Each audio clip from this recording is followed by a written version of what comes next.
Assalamualaikum. Saya akan menceritakan kembali cerita misteri seram dan juga sejarah. Terima kasih kepada yang sudah subscribe maupun yang hadir. Jika ada kekurangan, saya minta maaf. Kita mulakan dengan solawat. Allahumma salli ala Sayyidina Muhammad wa ala Sayyidina Muhammad kama shalaita ala Sayyidina Ibrahim wa ala Sayyidina Ibrahim wa barik ala Sayyidina Muhammad wa ala Sayyidina Muhammad kama barakta ala Sayyidina Ibrahim wa ala Sayyidina Ibrahim fil alamin innaka Hamidun Majid. Penumpang teksi misteri. Sebelum kehadiran e-hailing, banyak pemandu teksi yang ada pengalaman seram, lebih-lebih lagi kalau bekerja shift malam macam pemandu ini. Waktu telah menghampiri tengah malam ketika dia memandu di tengah kota raya yang sunyi. Tiba-tiba dia ternampak seorang perempuan muda cantik berambut hitam panjang, memakai baju berwarna putih, sedang berdiri di tepi simpang lampu isyarat.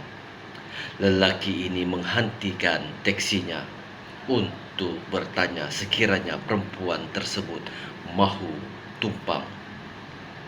Perempuan tersebut menoleh dan merenung mata lelaki tersebut sebelum masuk ke dalam teksi tanpa berkata apa-apa. Apabila perempuan itu masuk sahaja ke dalam kereta, bau wangi mula merebak sehingga menyakitkan hidung pemandu ini. Bila ditanya destinasi, perempuan itu hanya menghulurkan sekeping kertas ditulis nombor dan nama jalan. Kerana kurang mengenali lokasi yang diberikan, pemandu teksi tersebut telah memintanya supaya penumpangnya itu menunjukkan jalan. Perempuan tersebut masih tidak menyebut sepatah perkataan. Dia hanya mengangguk sebagai tanda pemandu itu sudah masuk ke dalam tempat tersebut. Akhirnya mereka tiba di satu jalan yang terletak agak jauh dari pusat bandar. Jalan tersebut agak sempit dan juga gelap, hanya boleh memuatkan satu kereta.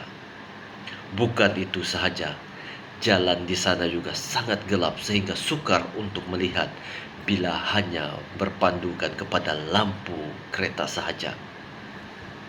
Memandu perlahan, lelaki ini cuba melihat kiri dan kanan untuk melihat nombor rumah yang diberikan tersebut. Tapi mengejutkan, bila dia memerhatikan betul-betul, tiada rumah yang ditemui. Sebaliknya, hanya deretan kuburan yang panjang. Lelaki ini mula rasa seram sejuk. Bulu tengkuk juga tegak merinding. Tak berani melihat ke arah cermin belakang. Lelaki ini bertanya jika ianya tempat yang betul. Namun, tiada jawaban dari kerusi belakang. Perlahan-lahan lelaki ini memandu mengharapkan ada rumah di hadapan. Tak lama kemudian, lelaki ini merasa sentuhan di bahu. Tanpa berani menoleh, pemandu ini hanya berhentikan keretanya dan merasa tangan perempuan tersebut memberikan dia wang. Ekoran terlalu takut, pemandu ini terus meletakkan duit tersebut di tepi pintu tanpa mengiranya. Sejurus dia mendengar pintu belakang terbuka dan tertutup. Lelaki ini terus memecut laju pulang ke rumah tanpa menoleh ke belakang. Keesokan harinya, lelaki ini memberanikan diri untuk pergi semula ke tempat semalam. Dikala waktu tengah memancar terik matahari. Memang jelas kawasan tersebut adalah tanah perkuburan Cina yang besar. Dia cuba mencari nombor yang diberikan oleh gadis tersebut.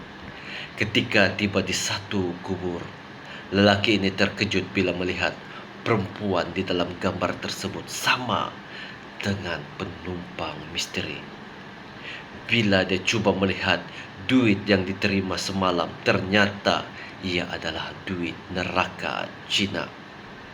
Pemandu itu membuang duit tersebut dan berlalu pergi. Rupanya perempuan itu telah meninggal seminggu sebelum di dalam satu kemalangan dahsyat di simpang lampu isyarat tersebut. Ia merupakan kemalangan langgar lari dan orang yang melanggarnya tak dapat ditangkap. Cerita sampai di sini. Jangan biarkan hidup Anda diselubungi misteri. Terima kasih kepada yang setia untuk mendengarkan cerita ini sehingga habis. Jika ada kekurangan dan juga kesilapan dalam percakapan, saya minta maaf. Assalamualaikum warahmatullahi taala wabarakatuh. Terima kasih, syukur, alhamdulillah.